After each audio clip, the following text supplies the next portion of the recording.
আন্দোলনে এবার ছাত্ররা কঠিন ভয়াবহ খেপে গিয়েছেন এবং রাজপথ দখল করে নিয়েছেন, পুরা ঢাকা অচল করতে চেয়েছেন এবং অবরোধ হরতালের মতো ভয়ঙ্কর কর্মসূচি দিচ্ছেন। এবার গাড়ি আটকিয়ে ভুয়া ভুয়া স্লোগান দিচ্ছেন এবং কি পুলিশের বাধা ডিঙ্গিয়ে কিন্তু কঠিন অ্যাকশনে রয়েছেন ছাত্ররা।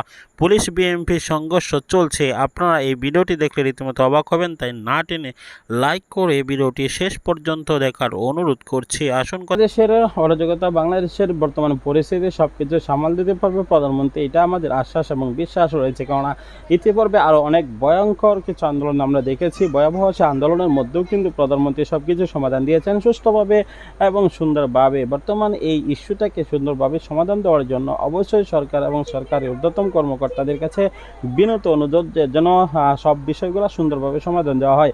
ছাত্ররা এভাবে মাঠে আন্দোলন করতে থাকলে তাদের কেরিয়ার নষ্ট হবে, তাদের কারণে তাদের অভিভাবকরা টেনশনে ভুগবে এবং তাদের কারণে দেশের একটি পরিস্থিতিও কিন্তু কঠিন হবে। অবরোধ এবং কি আন্দোলনের মাধ্যমে কিন্তু যানবাহন চলাচল এবং সাধারণ মানুষের চলাচল ব্যাহত হচ্ছে এবং প্রত্যেকটি রাস্তাঘাটে তারা যেভাবে হুমড়ি খেয়ে বসেছে এবং যেভাবে অবরোধ চালাচ্ছে, তাহলে এভাবে যদি আস্তে আস্তে দিন যেতে থাকে এবং সকল ছাত্র আন্দোলনে যদি ঝাঁপিয়ে পড়ে, তাহলে আরও ভয়ঙ্কর রূপে সেটা দাবিতে হবে।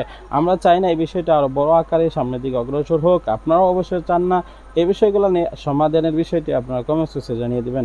পরবর্তী ভিডিও পাওয়ার জন্য সাবস্ক্রাইব করে পাশে থাকা বেল বাটনটি অন করে দিবেন। দেখা হচ্ছে পরবর্তী ভিডিওতে। সেই পর্যন্ত ভালো থাকুন, সুস্থ থাকুন। আসসালামু আলাইকুম।